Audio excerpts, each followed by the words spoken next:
Episode start అవగానే మొత్తానికైతే hospital నుండి వచ్చిన అపర్ణకి హారతి పళ్ళెంతో ఎదురుపడుతున్న స్వప్నని చూసి ఆశ్చర్యపోతూ ఇలాంటి పనులన్నీ కూడా నా కోడలు కావ్య చేస్తుంది, కావ్య ఎక్కడా అని చెప్పి అడుగుతూ ఉంటే ఇక అక్కడ ఉన్న వాళ్ళందరూ కూడా ఏం చెప్పాలో ఆలోచిస్తూ ఒక్కసారిగా ఇందిరాదేవి కావ్య కావ్య అనగానే అర్థమైంది, కావ్య నా గురించి గుడికి వెళ్ళిందా, ఆ పిచ్చిది ఎంతసేపు అత్తయ్య గారు క్షేమం గురించి గుడికి వెళ్ళే ఉంటుంది అని చెప్పి ఇక హారతి పళ్ళెంతో హారతి తీసుకొని లోపలికి వెళ్తుంది. వెళ్ళగానే ఇక సోఫాలో కూర్చోగానే రాజ్ అయితే మమ్మీ కొంచెం సేపు రెస్ట్ తీసుకో మమ్మీ, ఏమీ ఆలోచించద్దు అని చెప్పి అనగానే ఇక అపర్ణ కూడా ఏమీ తెలియకుండానే ఇక బెడ్రూమ్లోకి వెళ్ళి అలా నిద్రపోతుంది. ఒక్కసారిగా మధ్యాహ్నం అవుతుంది. ఇంట్లో అందరూ కూడా ఇక అపర్ణ ఇంటికి వచ్చిన సందర్భంగా అందరూ చాలా సంతోషపడతారు. కానీ కావ్య గురించి ఏం అడుగుతుందా అని చెప్పి కావ్యని ఇంట్లో లేదని చెప్పాలంటే భయపడుతూ ఉంటారు. ఇక ఇందిరాదేవి అయితే మనసులో ఇక అపర్ణ గురించి ఆలోచిస్తూ ఉంటుంది. ఇప్పుడిప్పుడే హాస్పిటల్ నుంచి వచ్చిన అపర్ణకి కావ్య గురించి ఏం చెప్పాలి అని చెప్పి భయపడుతూ ఉంటుంది. ఇంతలోనే అందరూ భోజనాల టైం అవుతుంది. అందరికీ భోజనాలు వడ్డిస్తూ ఉంటుంది స్వప్న. అందరూ కూడా ఇక డైనింగ్ టేబుల్ మీదకి రాగానే ఇక మొత్తానికి అపర్ణని పిలవడానికి వెళ్తాడు రాజ్ అయితే. ఇక లెగవగానే ఒరే రాజ్ కావ్య వచ్చిందా అని చెప్పనగానే మమ్మీ భోజనం చేయి మమ్మీ అని చెప్పి అంటాడు. అదేంట్రా నేను కావ్య గురించి అడిగితే భోజనం గురించి చెప్తావేంటి, భోజనం చేస్తానులే, ఇందాకే కదా జ్యూస్ తాగాను, ఇప్పుడే భోజనం అవసరమా, ఇంతకీ కావ్యది అత్తయ్య గారు కావ్య ఎక్కడా అని చెప్పి అడుగుతుంది. ఆ మాటలకి ఇక రాజ్ ఇక ఏమి మాట్లాడలేక అలాగే ఉండిపోతాడు. కుటుంబ సభ్యులందరూ కూడా హాల్లోనే ఉంటారు. ఏంటి ఏమైంది మీ అందరికీ, నేను హాస్పిటల్లోకి వెళ్ళి వచ్చే లోపలే నా కోడలి ఇంట్లో కనిపించట్లేదని అడుగుతున్నా కూడా మాటని ఎవరు పట్టించుకోవట్లేదు, కావ్య ఎక్కడికి వెళ్ళిందంటే ఎక్కడ సమాధానం లేదు, పోనీ గుడికి వెళ్ళిందా అంటే ఇప్పుడు మధ్యాహ్నం అయింది, పొద్దున్నెప్పుడో వెళ్ళిన కావ్య ఇప్పుడు వరకు రాకుండా ఉంటుందా, ఒరే రాజ్ కావ్య ఎక్కడరా అని చెప్పి గట్టిగా నిలదీస్తుంది అపర్ణ. ఆ మాటలకి ఇక రాజ్ సమాధానం చెప్పలేడు. ఇక వెంటనే డౌట్ఫుల్గా చూస్తూ ఉంటాడు రాహుల్ అయితే. వెంటనే రాహుల్ వంక చూస్తూ రుద్రాణి వంక చూస్తూ రుద్రాణి ఏంటి ఏం జరిగింది, నా కోడలు కావ్య ఇంట్లో కనిపించట్లేదంటే నువ్వేంటి బెదిరి చూపులు చూస్తున్నావు అని చెప్పి రాహుల్ని అడగగానే అదేంటత్త నేనేమి బెదిరి చూపులు చూడట్లేదు అనగానే ఏంటి వదిన రాహుల్ గురించి ఎందుకు అలా మాట్లాడుతున్నావు, వాడెందుకు బెదిరి చూపులు చూడాలి, కావ్య గురించి వీళ్ళెవరు చెప్పకపోయినా చెప్పాల్సిన ధర్మం నా దగ్గర ఉంది, ఎంతైనా నువ్వు నా వదినవి, డాక్టర్లేమో నిన్ను గాజు బొమ్మలాగా చూసుకోమన్నారు, కానీ రాజ్ ఏంటి రాజ్ వదిన అలా అరుస్తుంటే సమాధానం చెప్పవేంటి, నిజానికి కావ్య ఇంట్లో లేదు వదిన అని చెప్పి మొత్తానికి రుద్రాణి నిజం చెప్తుంది. ఒక్కసారిగా ఇంట్లో అందరూ కూడా ఆశ్చర్యపోతూ ఇక అపర్ణ ఏమైపోతుందా అని చెప్పి భయంతో చూస్తూ ఉంటారు. ఏం మాట్లాడుతున్నావు, ఇంట్లో కావ్య లేకపోవడం ఏంటి, ఏం మాట్లాడుతున్నావు అని చెప్పి అపర్ణ అంటుంది. అవునదినా కావ్య ఇంట్లో లేదు, నీ విషయంలో చాలా పెద్ద తప్పు చేసి నిన్ను ఒంటరిగా వదిలి కంపెనీకి వెళ్ళిపోయి నీకు ఒంట్లో బాగోకపోవడానికి కారణమైన కావ్య ఇంట్లో నుంచి వెళ్ళిపోయింది, తప్పు చేసిన మనిషి మొహం చూపించుకోలేదు కదా నువ్వు హాస్పిటల్ నుంచి ఇంటికి వచ్చేసరికి, అందుకే ఇంటిలోంచి వెళ్ళిపోయింది అని చెప్పి అంటుంది.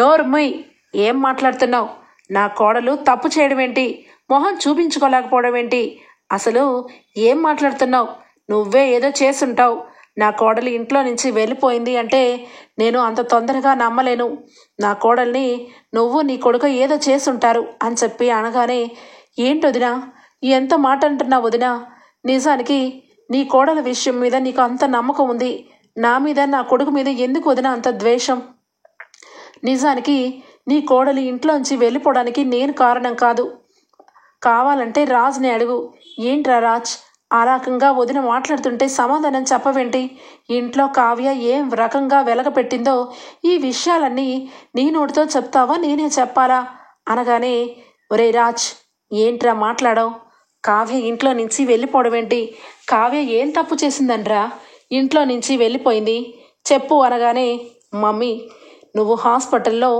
ఇక చావు బ్రతుకుల్లో ఉన్నావు. నువ్వు ఇంట్లో ఒంటరిగా నిన్ను వదిలి ఆవిడ గారికి అప్పచెప్పి నీ బాధ్యతని అప్పచెప్పి వెళ్తే ఆవిడ గారికి నీకంటే కంపెనీ అంటే ఎక్కువ మక్కువైపోయింది. అందుకే ఒక ఫేక్ కాల్ వల్ల నిన్ను వదిలి వెళ్ళిపోయింది. ఏంటి మా మమ్మీని అంత అశ్రద్ధగా చూసావేంటి అని నేను అడిగేసరికి ఆమె అహం అడ్డొచ్చింది. ఆత్మాభిమానం పేరు పెట్టుకొని ఇల్లు వదిలి వెళ్ళిపోయింది అని చెప్పి నిజం చెప్తాడు రాజ్. ఒక్కసారిగా షాక్ అయిపోతుంది అపర్ణ. ఒక్కసారిగా కుప్పకూలినంత పని అవుతుంది. ఇక మమ్మీ అని చెప్పి దగ్గరకు రాగానే వదలరా వదులు అని చెప్పి అంటుంది. ఒక్కసారిగా రాజ్ ఏంటి మమ్మీ, ఎందుకు మమ్మీ అనగానే ఎందుకా, నా కోడళ్ళు ఇంట్లో నన్ను వదిలి వెళ్ళిపోయింది అంటే నాకే ఒక రకంగా అనిపిస్తుంది. నిజానికి నన్ను వదిలి వెళ్ళిపోలేదురా, నేనే పంపించాను. ఫేక్ కాల్ రాలేదు, నిజంగానే కాల్ వచ్చింది.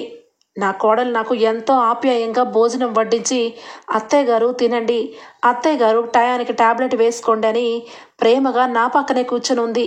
కానీ ఆ ఫోన్ రావడంతో నేను చెప్పాను, కంపెనీ విషయంలో రాజు రాలేడు, ఇక ఖచ్చితంగా నువ్వు వెళ్ళమ్మా, నేను ఇంట్లోనే ఉంటాను, నా ఆరోగ్యం బాగానే ఉందని. కానీ నా కోడలు వెళ్ళనని మొండికేసింది. నేను బలవంతం చేస్తేనే వెళ్ళింది. అలాంటప్పుడు నాకు ప్రాణాపాయ స్థితికి కావ్య ఎలా కారణమవుతుంది? అంత పెద్ద నిందని కావ్య మీద ఎలా మోపగలిగావు? ఎవరైనా ఆ నింద భరిస్తూ ఉండగలరా? చెప్పరా, చెప్పు అని చెప్పి అనగానే ఇక వెంటనే సైలెంట్ అయిపోతాడు రాజ్. అయితే నువ్వు సైలెంట్గా ఉన్నంత మాత్రాన ఇది కరెక్ట్ కాదు. నా కోడల్ని ఇంటికి మర్యాదగా తీసుకొనిరా, లేదంటే నాతో నువ్వు మాట్లాడడానికి వీల్లేదు అని చెప్పి అనగానే ఇక ఇంట్లో అందరూ సైలెంట్ అయిపోతారు. ఇక రుద్రాణి అయితే ఏంటి వదినా, ఏం మాట్లాడుతున్నావు? పాపం రాజ్, నువ్వు హాస్పిటల్లో చావు బతుకుల మధ్యలో కోమాలో ఉంటే రాజ్ ఏ రకంగా అయిపోయాడు అనుకుంటున్నావు? వాడు కనీసం భోజనం చేయలేదు, నిద్రపోయేవాడు కాదు. వాడు నిద్రహారాలు మారి నువ్వు ఎప్పుడెప్పుడు కళ్ళు తెరుస్తావా అని చెప్పి చూస్తున్న కొడుకుతో ఈ రకంగా ఏంటి వదిన మాట్లాడుతున్నావు? ఆ కావ్య తప్పు చేసిందో ఒప్పు చేసిందో, నువ్వు ఇంతగా కావ్య గురించి చాలా ప్రాణం పెడుతున్నావు. కనీసం నువ్వు హాస్పిటల్ నుంచి మేలుకొని ఇంటికి వచ్చావన్న సంగతి కూడా తెలిసే ఉండొచ్చు. ఎందుకంటే నా కోడలు నీ కోడలు ఇద్దరు అక్కా చెల్లెలే కాబట్టి కనీసం నీ మొహం చూడ్డానికి కూడా రాలేదు ఆ కావ్య. కానీ ఆ కావ్య మీద ఎందుకు వదినా నీకంత ప్రేమ? తను నిజానికి తప్పు చేసిందో ఒప్పు చేసిందో, కానీ నువ్వు హాస్పిటల్లో ఉన్నప్పుడు ఇల్లు వదిలి వెళ్ళిపోయింది అంటేనే అహంకారంతో ఎంతవరకు విర్రవీగిందో అర్థం చేసుకో వదినా అని చెప్పి రుద్రాణి అంటుంది. నోరు మొయ్ అని చెప్పి గట్టిగా అరుస్తుంది అపర్ణ. ఒక్కసారిగా షాక్ అయిపోతుంది రుద్రాణి. వెంటనే అత్తయ్య గారు, నిజం చెప్పండి అత్తయ్య గారు, నా కోడలు అంత డెలికేట్ మైండ్ కాదు. రాజ్కి కావ్యకి ఎప్పుడు ఏదో ఒక గొడవలు జరుగుతూనే ఉన్నాయి. సంవత్సర కాలం పాటు ఇంట్లో చాలా కష్టాలు పడింది. అలాంటప్పుడు నా కోడలు ఏ రోజు గడప దాటలేదు.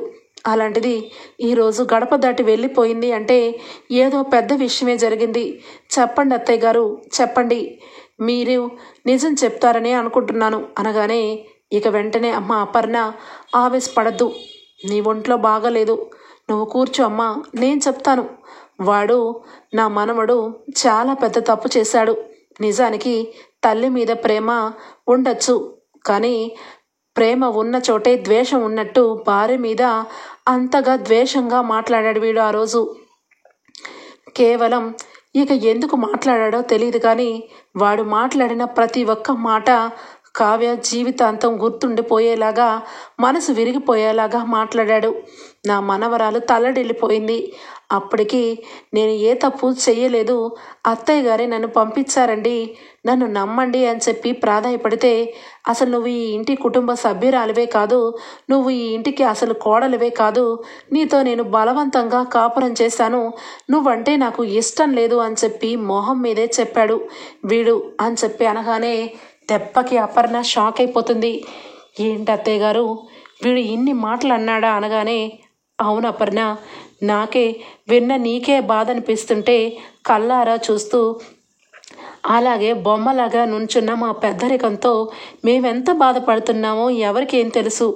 నా మనవరాలు ఇల్లు వదిలి వెళ్ళిపోతుంది అంటేనే ఇక నేను ఆపకుండా ఉంటానా? నేను ఆపినా కూడా ఆగని పరిస్థితుల్లోనే వెళ్ళిపోయింది కావ్య. నిజానికి కావ్య మనసు విరుచుకుంది అని చెప్పి జరిగిందంతా కూడా ఇందిరాదేవి చెప్తుంది. ఒక్కసారిగా అపర్ణ రాజ్ అని చెప్పి ఇక గట్టిగా అరుస్తుంది. ఇక వెంటనే రాజ్ మొహం దగ్గరికి వచ్చి, రేయ్, నా కళ్ళల్లో కళ్ళు పెట్టి చూసి మాట్లాడరా. నీ తల్లి మీద నీకు చాలా ప్రేమ ఉంది, అది అందరికీ తెలుసు. కానీ నీ భార్య ఏం పాపం చేసిందిరా? నీ భార్య మీద నీకు అంత కక్ష ఏ? నీ గురించి ఏ రోజు తను ప్రేమగా లేదా? నువ్వు ఎన్ని బాధలు పెట్టినా ఇంట్లోనే సహనంగా ఓర్పుగా ఉన్నా నా కోడలు ఈరోజు గడప దాటి వెళ్ళిపోయేలాగా ఎందుకు మాట్లాడావు అనగానే, లేదు మమ్మీ, కళావతి చేసింది 100కి 100 పాళ్ళు తప్పే, అది పొరపాటే. కానీ తను క్షమాపణ చెప్పదంట. తను ఏ తప్పు చేయలేదంట. తను ఆత్మాభిమానం గలదంట. నువ్వు ఈరోజు కళ్ళు తెరిచి ఇంటికి వచ్చావు. ఒకవేళ ఏదైనా జరగరానిది జరిగితే అప్పుడు ఏంటి మమ్మీ అనగానే, నోరు ముయ్యరా, ఏం మాట్లాడుతున్నావు? కావ్య ఏ తప్పు చేయలేదు. ఒకవేళ నేను కళ్ళు తెరిచినా కళ్ళు మూసినా తన నోట్లోంచి వచ్చే మాట అదే, తను చెప్పే మాట అదే. అలాంటప్పుడు తను నేను ఏమైపోయినా తనే కారణమని నువ్వెలా నిందవేస్తావు? అయినా తప్పులన్నాక ఎవరో ఒకరు చేస్తారు, మానవ సహజం. తప్పో పొరపాటో నీ భార్య చేసిందో నువ్వు చేశావో లేక నేను చేశామో అందరం ఈ ఇంటి కుటుంబ సభ్యులమే. అలాంటప్పుడు కావ్యని నువ్వు ఎందుకు అంత చులకనగా మాట్లాడావు అని చెప్పి అడుగుతుంది అపర్ణ. ఇక వెంటనే సమాధానం చెప్పలేడు రాజ్. అయితే చూడు రాజ్, నీ తండ్రి చేసిన చాలా పెద్ద తప్పు మూలంగా నువ్వు ఒక బిడ్డను తీసుకొని ఇంటికి తీసుకొని వచ్చావు. ఆ బిడ్డ నీకు పుట్టిన బిడ్డ అని చెప్పావు. ఇంట్లో అందరము కూడా నిన్ను అసహించుకున్నాం, చివరికి నాతో సహా. కానీ నీ భార్య నిన్ను అసహించుకోలేదు. నువ్వు తెచ్చిన బిడ్డని చంకనెత్తుకొని వాడికి భోజనం పెట్టి వాడికి లాలించి బుజ్జగించింది. నిజానికి ఆ స్థానంలో ఎవరు ఉన్నా నిన్ను ఏదో రోజు పోలీస్ స్టేషన్లో కటకటాల పాల ఎక్కించేవాళ్ళు, కుటుంబాన్ని రోడ్డు మీద పెట్టేవాళ్ళు. కానీ ఆ పనులేమి చేయలేదురా కావ్య. ఎందుకంటే నీ తన కడుపు నిండా తన మనసు నిండా నీ మీద ప్రేమ ఉంది కాబట్టి. నేను పెళ్లి చేసుకుని వచ్చినప్పటి నుంచి కావ్యని ఒక్కరోజు కూడా దగ్గరకు తీసుకోలేదు. నా కోడల్ని నేను ఎన్నిసార్లు బాధ పెట్టానో నా మనసుకే తెలుసు. అలాంటి నాకు అర్థమైంది కదరా కావ్య నిజాయితీ. అలాంటిది నీకెందుకు అర్థం కాలేదు? ఏరా, నువ్వు బలవంతంగా కాపురం చేశావా? నీకు ఎవర్రా వెనకాల నిన్ను బలవంతం పెట్టింది? నీ జీవితంలో నువ్వు చేసిన మొట్టమొదటి మంచి పని కావ్యతో కలిసి కాపురం చేయడమే. అలాంటిది అది బలవంతంగా చేశానని చెప్పడంలో నీకు సిగ్గనిపించలేదు? నీ భార్య నీ జీవితంలో వచ్చినప్పటి వరకు, లేదంటే అంతకు ముందు వరకు నువ్వు ఏ రకంగా ఉన్నావో ఒకసారి ఆలోచించు. నిజానికి ఒక మాట అనే ముందు ఎలా అనాలో, ఎవరి మనసు బాధపడుతుందో అన్నది ఆలోచించాలి. నీ నోటికి వచ్చినట్టుగా కోడల్ని బాధ పెట్టి ఇంట్లో నుంచి పంపించేశావు. ఇప్పుడేమో కావాలని నువ్వు తప్పు చేయలేదని, కావ్య తప్పు చేసిందని చాలా ఉత్తమ పురుషుల్లాగా చెప్తున్నావు. చూడు రాజ్, నా మీద నీకు చాలా ప్రేమ, ఒక కన్న తల్లిని కాబట్టి. ఇక మీ డాడీ ఎంత తప్పు చేసినా నీ కన్న తండ్రి కాబట్టి మీ డాడీ అంటే నీకు చాలా ఇష్టం. నీ తమ్ముడు ఇల్లు వదిలి వెళ్ళిపోయినా నీ తమ్ముడు పుట్టినరోజు గుర్తు పెట్టుకొని ఏకంగా భోజనాలు అన్నీ కూడా చేపిస్తావు, అన్నదానాలు చేస్తావు. ఎవరు ఏ తప్పు చేసినా క్షమిస్తావు. కానీ కేవలం కావ్య మాత్రం క్షమించవు, అది కూడా తప్పు చేయకపోయినా. ఏంటిది? ఎక్కడ న్యాయం అని అడుగుతున్నాను. కావ్య ఆత్మాభిమానం కలదు కాబట్టి ఇల్లు వదిలి వెళ్ళిపోయింది. ఇక నువ్వు కావ్యని తీసుకొని ఇంటికి వస్తేనే నువ్వు ఈ ఇంట్లో నాతో పాటు మాట్లాడేది. లేదంటే నాతో పాటు నువ్వు మాట్లాడడానికి వీల్లేదు, నా ఎదురుగా ఉండడానికి కూడా వీల్లేదు. దేవత లాంటి కావ్యని ఇంట్లో నుంచి వెళ్ళగొట్టి చాలా సంతోషంగా నువ్వు ఇంట్లో ఉంటే మాత్రం ఊరుకునేది లేదు. వెళ్ళి కావ్యం తీసుకొనిరా, వెళ్ళు అని చెప్పి అపర్ణ గట్టిగా మందలిస్తుంది రాజ్ని. ఇక మొత్తానికైతే రాజ్ ఇక అలానే ఉండిపోతాడు సమాధానం చెప్పలేక. ఇక మొత్తానికి ఇంట్లో అందరూ పిన్ డ్రాప్ సైలెంట్ అయిపోతారు. ఇక ఇక్కడ ఇలా ఉంటే ఇక్కడ చూస్తే కావ్య అనుకున్నట్టుగానే ఇక ఒక చిన్న కంపెనీకి వెళ్ళి ఉద్యోగం సంపాదించుకుంటుంది. ఇక రిసెప్షనిస్ట్ పోస్ట్ రావడంతో ఇక ఎంతో కొంత తృప్తిగా ఇక ఉద్యోగానికి జాయిన్ అయిపోతుంది కావ్య. మరొక వైపు ఇక్కడ చూస్తే స్వప్న ఆలోచిస్తూ ఉంటుంది. ఏమైంది, నాకు ఏదో డౌట్గా ఉంది. ఈ తల్లి కొడుకులు కావాలని కావ్యని ఇంట్లో నుంచి పంపించేయాలని చూశారు. వీళ్ళు తోడు దొంగలు, వీళ్ళిద్దరూ కూడా ఏదో చేసే ఉంటారు అని చెప్పి అనుమానిస్తూ ఉంటుంది. ఇక స్వప్న అయితే మొత్తానికి ఇక రాహుల్ యాజ్ యూజువల్గా ఆఫీస్కు వచ్చి తన బినామీ అయిన ఇక వాడితో మీటింగ్ పెట్టుకుంటాడు. అదంతా కూడా శృతి గమనిస్తుంది. శృతికి ఆల్రెడీ ఇక అంతకు ముందే చెప్పి ఉంచుతుంది కావ్య. ఒక ఫుటేజ్ అయితే ఎవరికీ తెలియకుండా ఇక మొత్తానికి రాహుల్ రూమ్లో ఫిట్ చేపిస్తుంది. అది శృతికి మాత్రమే తెలుసు. ఇక మొత్తానికైతే ఆ రోజు అది ఆన్ చేసి పెడుతుంది శృతి. ఇక ఆ వ్యక్తితో మొత్తానికి రాహుల్ అయితే చాలా పెద్ద పెద్ద విషయాలే చర్చిస్తూ ఉంటాడు. ఆయన అయితే అంటూ ఉంటాడు, రాహుల్ సార్ నిజానికి చాలా గ్రేట్ ఐడియా వేశారు. మొత్తానికి ఐడియా వల్ల ఎండి చైర్ని పట్టేశారుగా అని చెప్పనగానే అవును, నిజానికి ఆ ఐడియా చాలా వర్కౌట్ అయ్యింది అని చెప్పి ఇక నవ్వుతూ మాట్లాడుతూ ఉంటాడు. ఇంతలో మేనేజర్ లోపలికి వస్తాడు. ఏంటి సార్, ఏంటి కనీసం నా మొహం చూసి తిప్పుకొని వెళ్ళిపోతున్నారు? నేను ఇంత పెద్ద సహాయం చేస్తే నా అకౌంట్లో మీరు డబ్బులు వేసేది కేవలం 2 లక్షలేనా అని చెప్పి అడగగానే గట్టిగా మాట్లాడ మాకు, కూర్చో అని చెప్పి అంటాడు రాహుల్. అయితే ఏంటి 2 లక్షల రూపాయలు నా మొహాన్ని కొట్టి ఇంత పెద్ద కంపెనీని మీరు కొట్టేశారు అనగానే ఏంటి పెద్దగా అరుస్తున్నావు? నీకు నేను 2 లక్షలే ఎక్కువ, ఫేక్ కాల్ ఒక్కటేగా చేసావు. ఆ కాల్ వల్ల ఇక నీకు వచ్చిన 2 లక్షల రూపాయలే ఎక్కువ అనగానే వెంటనే ఏంటి ఫేక్ కాలా? ఆ కాల్ గురించి ఇంట్లో అందరికీ తెలిసేలాగా నేను చేస్తే మీ సంగతి ఏమవుతుందో తెలుసా? ఫేక్ కాల్ అంట, ఫేక్ కాల్. ఆ ఫోన్ చేయడం వల్లే కదా మీరు అనుకున్నట్టు ఆ అపర్ణ మేడంని చంపడానికి ప్రయత్నం జరిగింది. కావ్య మేడంని ఆఫీస్కి రప్పించాలి, అపర్ణ మేడం ఇంట్లోనే ఉండి చావు బతుకుల్లో అవ్వాలని ఇంత పెద్ద ప్లాన్ చేయడానికి కారణం నా కాల్ వల్లే కదా. నేను గనక టయానికి కాల్ చేయకుండా ఉంటే ఇదంతా జరిగేదా?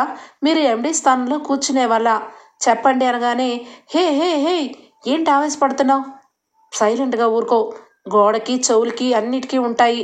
ఇక నువ్వు మూసుకొని నీకేం కావాలో చెప్పు అనగానే నాకు 10 లక్షల రూపాయలు కావాలి అని చెప్పి అడుగుతాడు. సరే ఈ విషయం ఎక్కడా కూడా నువ్వు నోరెత్తి చెప్పావంటే నీ ప్రాణాలు తీసేస్తాను. నీ అకౌంట్లోకి మిగతా బ్యాలెన్స్ అంతా కూడా వేస్తాను. వెళ్ళి సైలెంట్గా నీ రూమ్లోకి వెళ్ళు, ఎవరైనా వింటే చూస్తే డౌట్ వస్తుంది అనగానే ఇక వెళ్ళిపోతాడు. ఇక వెంటనే దానికి కనెక్ట్ చేసి కావ్యకి పంపిస్తుంది. కావ్య సెల్ ఫోన్లో చూస్తూ ఉంటుంది. ఒక్కసారిగా షాక్ అయిపోతుంది.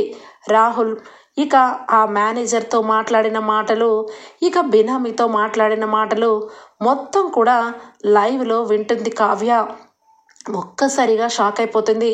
శృతికి కాల్ చేస్తుంది. మ్యామ్, మీరన్నట్టు చాలా పెద్ద గూడు పుటానినే చేస్తున్నాడు రాహుల్. ఈ ఇంట్లో ఇక రాజ్ సార్ ఉండడం ఇక ఆయనకి చాలా బెనిఫిట్ అయిపోయింది. మొత్తానికి ఏం జరిగిందో మీకే అర్థమైంది కదా అనగానే అవును అర్థమైంది అని చెప్పి కావ్య కట్టలు తెచ్చిన కోపంతో ఒక్కసారిగా ఇక అక్కడి నుంచి బయలుదేరుతుంది. ఇంట్లో ఇక వెంటనే కావ్య ఎక్కడికమ్మా అని చెప్పి అడుగుతుంది. ఇక కనకం అడగగానే అమ్మ, జరిగిన విషయం మొత్తం కూడా ఈ ఫోన్లో ఉంది.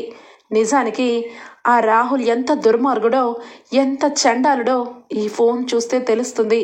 వాడు మా అత్తయ్య గారిని చంపాలని చూశాడు. ఇంట్లో నేను అడ్డంగా ఉన్నానని నన్ను కంపెనీకి పంపించేసి, ఆఫీస్కి పంపించేసి వాడు కావాలని అత్తయ్యని కోమా వరకు వెళ్ళేలాగా చేశారు. ఇదంతా కూడా తెలియక ఇంట్లో వాళ్ళిద్దరిని ఇంట్లో పెట్టుకొని మా అత్తయ్య గారిని కూడా ఇంట్లో పెట్టుకొని మా ఆయన తెలియక చాలా భ్రమలో ఉన్నారు. ఈ భ్రమనంతా కూడా ఈరోజు నేను బద్దలు కొట్టాలనుకుంటున్నాను అని చెప్పి కావ్య అంటుంది.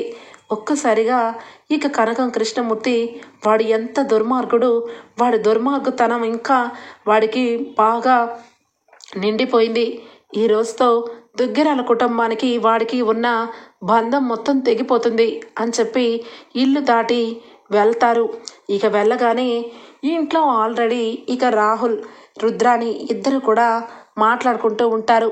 మమ్మీ ఈరోజే లాస్ట్ రోజు అనగానే, ఏంట్రా లాస్ట్ రోజు ఏంటి అనగానే, అదే మమ్మీ నేను ఇక గోల్డ్ బిస్కెట్స్ అన్నీ కూడా డూప్లికేట్ గోల్డ్స్ అన్నీ కూడా తీసుకొని మన కంపెనీ మొత్తం ఉన్న లాభ నష్టాల్లో కూడుకున్న ఒరిజినల్ గోల్డ్ని మొత్తం కూడా క్యాష్గా పూర్తి చేసుకున్నాను. అది మొత్తం కూడా నా అకౌంట్లోకి రావడమే ఈరోజు లాస్ట్ రోజు. ఇక పోలీసులు వచ్చినా ఏం చేసినా నన్ను ఏమీ చేయలేరు. కంపెనీలో ఉన్నది రాజే ఎండి కాబట్టి కంపెనీ ఎండీగా రాజుని అరెస్ట్ చేస్తారు. ఇక నా అకౌంట్లోకి డబ్బులు రాగానే నువ్వు నేను ఇక్కడి నుంచి వెంటనే ఫారెన్ వెళ్ళిపోతాం. ఇదే లాస్ట్ రోజు అనగానే, అంత బాగుందిరా, కానీ ఎక్కడో తేడా కొడుతుంది. మనం ఇక ఫారెన్ వెళ్ళిపోవాలంటే ఖచ్చితంగా ఈ ఆస్తులు ఈ అంతస్తులు కూడా నా పేరు మీద రావాలిరా, అప్పుడే నాకు తృప్తిగా ఉంటుంది అనగానే, అది కూడా అవుతుంది మమ్మీ, ప్రస్తుతానికైతే మన అకౌంట్లో మన సేఫ్ సైడ్గా డబ్బు ఉంచాను. అనుకున్న టైం ప్రకారం ఏమీ అవ్వకపోతే మొత్తానికి మెల్లమెల్లగా ఆస్తులన్నీ కూడా మన పేరు మీద వస్తాయి. ఏదైనా జరిగితే మాత్రం ఖచ్చితంగా ఇంట్లో మన ఇద్దరం కూడా చంపైపోవాలి, అందుకే చెప్తున్నాను అని చెప్పి ఇద్దరు మాట్లాడుకుంటూ ఉంటారు. ఇక స్వప్న వాళ్ళిద్దరు మాటలు వింటుంది. ఒక్కసారిగా షాక్ అయిపోతుంది. ఏంటి బంగారు బిస్కెట్స్ అన్నీ కూడా క్యాష్గా చేసుకొని ఆ ప్లేస్లో రోల్డ్ గోల్డ్ బిస్కెట్స్ పెడుతున్నాడా? వీడు చేసిన నిర్వాకం తెలియక వీడి చేతిలో ఇంత పెద్ద కంపెనీ బాధ్యతలను పెట్టారా? ఇక మొత్తానికి పోలీసులు ఎవరన్నా వస్తే రాజుని అప్పచెప్పి వీళ్ళిద్దరూ ఫారెన్ వెళ్ళిపోతారా? మీ ఇద్దరి సంగతి తేలుస్తాను అని చెప్పి స్వప్న ఇక ఇంట్లో అందరికీ కూడా రాహుల్ గురించి రుద్రాని గురించి చెప్పడానికి డిసైడ్ అయిపోతుంది. ఇక ఇక్కడ చూస్తే కావ్య ఇక కనకం కృష్ణమూర్తి ముగ్గురు కూడా ఇక దుగ్గిరాల కుటుంబం గుమ్మం ముందు నుంచొని ఉంటారు. ఒక్కసారిగా కుటుంబంలో అందరూ చూసి కావ్య కనకం కృష్ణమూర్తిని చూసి షాక్ అయిపోతారు. ముఖ్యంగా రాజ్ ఇక అట్లానే చూస్తూ ఉంటాడు కావ్యని. ఇక కావ్య అక్కడ గుమ్మం దగ్గర నుంచొని అక్కడే ఉన్న ఇందిరాదేవితో అమ్మమ్మ గారు అని చెప్పి పిలుస్తుంది. ఒక్కసారిగా అమ్మ కావ్య నువ్వు రావనుకున్నావమ్మా, మొత్తానికి నువ్వు వచ్చేసావు అనగానే, లేదమ్మమ్మ, నేను గడప దాటి ఎప్పుడు వచ్చానో నేను మళ్ళా గడప దాటి రావడానికి కాదు. ఇక్కడ జరిగిన విషయాలు కొన్ని నా ఆత్మాభిమానానికి చాలా భంగం కలిగించాయి. ముఖ్యంగా దుర్మార్గుల్ని ఏదో ఒక రోజు శిక్షింపబడాలి, ఆ శిక్షింపబడే రోజు వచ్చింది కాబట్టే నేను ఇక్కడికి వచ్చాను అనగానే ఇంట్లో అందరికీ ఏమీ అర్థం కాదు. ఇంతలో పోలీసులు వస్తారు. పోలీసులు రావడం చూసి రాజ్ షాక్ అయిపోతాడు. ఇక వెంటనే ఇక అప్పుడే లోపల రూమ్లోనే ఉన్న అపర్ణ రెస్ట్ తీసుకుని ఉంటుంది. బయట జరిగింది ఏమీ కూడా అపర్ణకి ఏమీ వినపడదు. మొత్తానికి పోలీసులు రాగానే ఇక రాహుల్, పదండి పోలీస్ స్టేషన్కి, మిమ్మల్ని అరెస్ట్ చేస్తున్నాం అనగానే ఒక్కసారిగా రాహుల్ రుద్రాని, ఏంటి మమ్మల్ని అరెస్ట్ చేయడం ఏంటి, మేమేం తప్పు చేశాం, నా కొడుకేం తప్పు చేశాడు అనగానే అప్పుడు కావ్య ఒక్కసారిగా, తప్పు చేసింది నీ కొడుకు కాదు, నువ్వు నీ కొడుకుని కరెక్ట్గా పెంచుంటే నీ కొడుకు తప్పు చేయకుండా ఉండేవాడు, కానీ ఈ అంతటికి కారణం నువ్వు నీ కొడుకే అని చెప్పి అనగానే, ఏం తప్పు చేశాం, నువ్వేంటి చాలా పెద్ద ఓవరాక్షన్ చేస్తున్నావు, ఇంట్లో నుంచి వెళ్ళిపోయానన్నావు, ఎవరు నిన్ను పిలవకపోయినా నువ్వే మళ్ళా గుమ్మం దగ్గరకు వచ్చి నన్ను నా కొడుకుని మళ్ళా పోలీస్ స్టేషన్కి పంపించి మళ్ళా నీ తప్పు లేనట్టుగా చేసుకుందాం అనుకుంటున్నావా, మళ్ళా ఏం నాటకం నా కొడుకు మీదకి వేస్తున్నావు అని చెప్పి రుద్రాని అనగానే, నోరు మొయ్ అని చెప్పి గట్టిగా అరుస్తుంది స్వప్న. ఒక్కసారిగా ఆశ్చర్యపోతారు దుగ్గిరాల కుటుంబం. ఏంటి నువ్వు నీ కొడుకు ఏం మాట్లాడుకున్నారో నేను వినలేదనుకుంటున్నావా? రాజ్, వీడు నా భర్తే, కానీ వీడి గురించి నేను నిజం చెప్పకపోతే ఒక ఆడదానిగా జీవితాంతం సిగ్గుతో తలదించుకొని ఉండాలి నేను. వీడు ఎంత నీచుడంటే నువ్వు వీడి చేతిలో ఈ కంపెనీ మొత్తానికి యజమాని చేసి దొంగకి తాళాలు ఇచ్చినట్టుగా పంపిస్తే వీడు ఆ తాళాలు తీసుకొని కంపెనీని దిగజార్చే స్టేజ్కి తీసుకొచ్చాడంట. ఈరోజు వీడు కంపెనీలో మొత్తం డూప్లికేట్ బంగారం పెట్టి ఒరిజినల్ గోల్డ్ని క్యాష్గా చేసుకొని ఒక బినామీ పెట్టుకొని ఆడి అకౌంట్లో వీడి డబ్బులన్నీ కూడా దాచిపెట్టుకుంటున్నాడు. ఏదో ఒక రోజు వీడు ఇదిగో ఈ రుద్రాని వీళ్ళిద్దరూ కూడా పరారైపోతారని మాట్లాడుకుంటే నా చెవులారా విన్నాను అని చెప్పి స్వప్న చెప్తుంది. ఇక అంతే, పోలీసులైతే అమ్మా నువ్వు ఏం విన్నావో 100% కరెక్ట్. నిజానికి వీళ్ళు దొంగ బంగారమే కాదు, ఇంకా అంతకంటే ఎక్కువే చేశారు. ఆ విషయాలు చెప్తే రాజ్ సార్ మీరు షాక్ అయిపోతారు అనగానే ఇందిరాదేవి, సీతారామయ్య, సుభాష్ అందరూ కూడా పోలీసుల మాటలకి షాక్ అయిపోతారు. ఏం జరిగిందో చెప్పండి అని చెప్పి కావ్య అనగానే ఇక పోలీసులు అయితే చెప్తారు, ఈ అబ్బాయి రాహుల్ మీ అమ్మగారి మీద చాలా ఘోరంగానే ఇక చచ్చిపోయేలాగా చేశాడు. ఎవరో కాదు, ట్యాబ్లెట్స్ మార్చేసి ఈ రాహుల్ అనే వ్యక్తి మీ అమ్మగారిని కోమా స్టేజ్లోకి వెళ్ళిపోవడానికి కారణమయ్యాడు అని చెప్పి అనగానే రాజ్ ఒక్కసారిగా షాక్ అయిపోతాడు. దానికి తగ్గ ప్రూఫ్లన్నీ కూడా మా దగ్గర ఇదిగోండి కావ్య మేడం గారే మాకు ఇచ్చారు అనగానే ఇక వెంటనే శృతికి ఫోన్ చేస్తుంది కావ్య. ఈ లోపల శృతి కూడా వస్తుంది. శృతి రావడంతో సార్ మీకు కాల్ చేస్తుంటే మీరు లిఫ్ట్ చేయట్లేదు, కానీ కంపెనీలో చాలా ఘోరంగా ఈ రాహుల్ చాలా ఘోరంగా ప్రవర్తిస్తున్నాడు. కంపెనీలో 5-6 మేనేజర్ని కొనేశాడు. వాళ్ళందరినీ గ్రిప్పులో పెట్టుకొని రోజుకొక రకంగా వేధిస్తున్నాడు. దానికి సంబంధించిన ప్రూఫ్లన్నీ కూడా కావ్య మ్యామ్కి నేను పంపించాను, కావాలంటే చూడండి అనగానే ఇక మొత్తానికి అందులో చాలా వరకు తప్పుడు లెక్కలు రాసి గోల్డ్ బదులు రోల్డ్ గోల్డ్ తెప్పించి చాలా వరకు కొన్ని ఫైల్స్ని చూసి షాక్ అయిపోతాడు రాజ్ అయితే.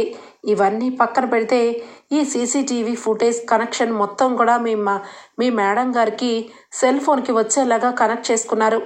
ఒక్కసారి ఈ వీడియో క్లిప్ చూస్తే మీకే అర్థమవుతుంది. మీ మదరు ఈరోజు ప్రాణాపాయ స్థితిలో నుంచి బయటపడ్డారు, కానీ ప్రాణాలు పోయేలాగా చేసింది కేవలం ఈ రాహులే అని చెప్పి పోలీసులు చెప్తారు. ఇక ఒక్కసారిగా ఇక సీసీటీవీ ఫుటేజ్లో ఏముందా అని చెప్పి రాజ్ చూసేసరికి రాహుల్ ఇక ఆ మేనేజర్తో మాట్లాడుతున్న మాటలు, ఆ మేనేజర్ ఏమో నాకు 10 లక్షల రూపాయలు కావాలి, లేదంటే అపర్ణ మ్యామ్ని నువ్వు ట్యాబ్లెట్లు మార్చేసి చంపించాలని చూసావని నిజం మొత్తం చెప్పేస్తాను అని చెప్పి మొత్తం మాట్లాడిన మాటలు మొత్తం కూడా వింటారు. దుగ్గిరాల కుటుంబం ఒక్కసారిగా ఉలిక్కి పడుతుంది. రాహుల్ రుద్రాణిని చూసి ఇక ఇందిరాదేవి, సీతారామయ్య అయితే అసహించుకుంటారు. ఇక రాజ్ అయితే ఒక్కసారిగా రాస్కేల్ అని చెప్పి రాహుల్ కాలర్ పట్టుకొని చడామడ 2 చెంపలు వాయిస్తాడు. నిన్ను చంపేస్తాన్రా, నువ్వు ఇంత ఘోరంగా ఇంట్లో ఉంటూనే తిన్నింటి వాసాలు లెక్క పెడతావా నిన్ను అని చెప్పి ఇక పక్కనే ఎక్కడ ఉంటుందా గన్ అని చెప్పి వెతకబోతూ ఉంటే ఇక పోలీసులు రాజుని ఆపేసి, చూడండి సార్, ఎప్పుడైనా ఇంట్లో ఉన్న దొంగని ఈశ్వరుడైనా పట్టుకోలేడు అన్న సామెత ఎందుకు వచ్చిందో ఇప్పుడు అర్థమవుతుంది. కరెక్ట్గా బాగా ఆలోచించి మీ మేడం గారు, మీ భార్య గారు చాలా గట్టిగానే ఈ విషయంలో మాకు చాలా గట్టి సపోర్ట్ ఇచ్చారు. ఎప్పుడైనా కూడా నిజం నిప్పు లాంటిది బయటకు వస్తుంది, కానీ ఈ రకంగా ఇంత ఘోరంగా వీళ్ళిద్దరూ కూడా ఈ ఇంట్లోనే ఉంటూ ఈ ఇంట్లో వాళ్ళని చంపాలని ప్రయత్నం చేసినందుకు వీళ్ళిద్దరికీ చాలా పెద్ద శిక్ష పడుతుంది.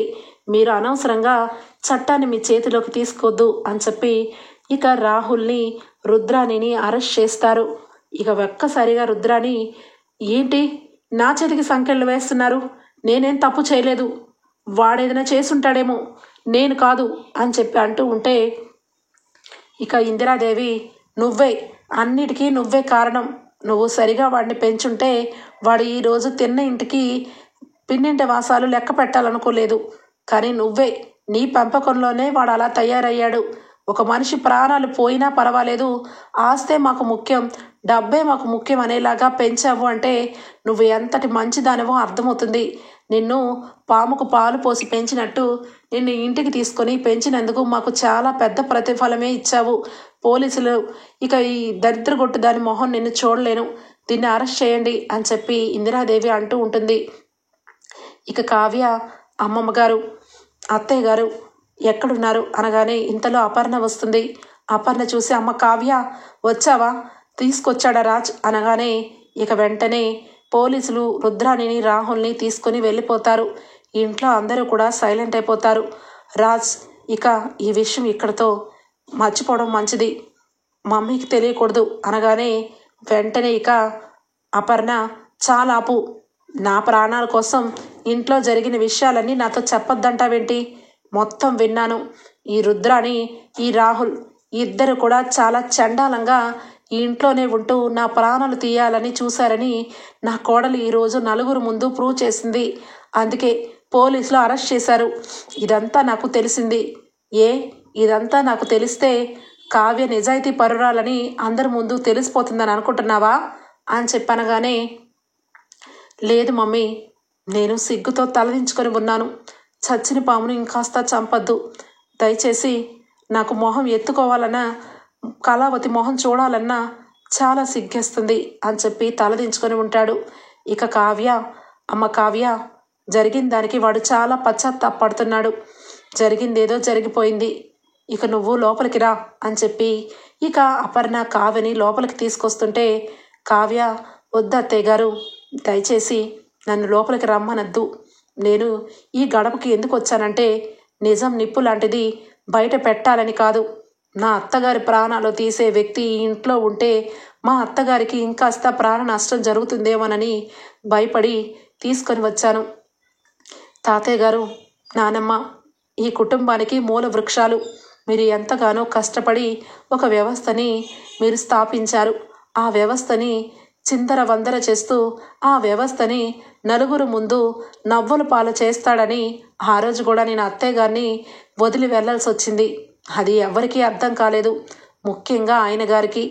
ఇప్పుడు ఆ విషయంలో నేను ఆయనకి నిజం తెలిసేలాగా చేయడం కోసమే వచ్చాను. అంతేగాని నార్మల్గా నేను మళ్ళా ఈ ఇంటికి రావాలని కాదు, రావాలనే ఆశ కూడా లేదు. ఆయన మనసులో నా మీద ప్రేమే లేనప్పుడు ఆయనతో నేను బలవంతంగా కాపురం చేయలేను అత్తయ్య గారు. దయచేసి నన్ను లోపలికి రమ్మని చెప్పకండి అని చెప్పి కావ్య ఇక అక్కడి నుంచి బయలుదేరుతుంది. కనకం కనకం నువ్వేనా చెప్పు, కావ్యని ఇంటికి రమ్మని చెప్పు అనగానే అమ్మా నా కూతురు చాలా ఆత్మాభిమానం కలది. తను ఏది మనసులో అనుకున్నా దానికి మీదే నుంచొని ఉంటుంది. నా కూతురు జీవితాంతం ఒంటరిగా ఉండిపోవడానికి నిర్ణయించుకుంది అంటే తన మనసు ఎంతగా బాధపడిందో నేను కూడా నా కూతురి స్థానంలో ఉంటే నాకు అర్థమైంది. తన మనసుని మార్చలేను. అలా అని చెప్పి నా కూతుర్ని మీ కొడుకు దగ్గరికి వెళ్ళమని చెప్పలేను. వాడి అల్లుడు గారు మనసులో ప్రేమ ఉంటే ఆ ప్రేమే వాళ్ళకిద్దరికీ దగ్గర చేస్తుంది. దయచేసి నేనేమి నా కూతురికి చెప్పలేను అని చెప్పి ఇక కనకం కృష్ణమూర్తి కూడా కావ్యని తీసుకొని వెళ్ళిపోతారు. ఓకే ఫ్రెండ్స్, రాబోయే ఎపిసోడ్స్లో కావ్య ఏ తప్పు చేయలేదని రాజ్ కుమిలిపోతాడు. కానీ కావ్య మాత్రం దుగ్గిరాల కుటుంబంలోకి రావడానికి ఇష్టపడదు. చూద్దాం ఫ్రెండ్స్, రాబోయే ఎపిసోడ్స్లో ఏం జరగబోతుందో తెలుసుకోవాలనుకుంటే ఇక్కడే మా ఛానల్ని సబ్స్క్రైబ్ చేసుకోండి friends. Bye, take care, thank you for watching.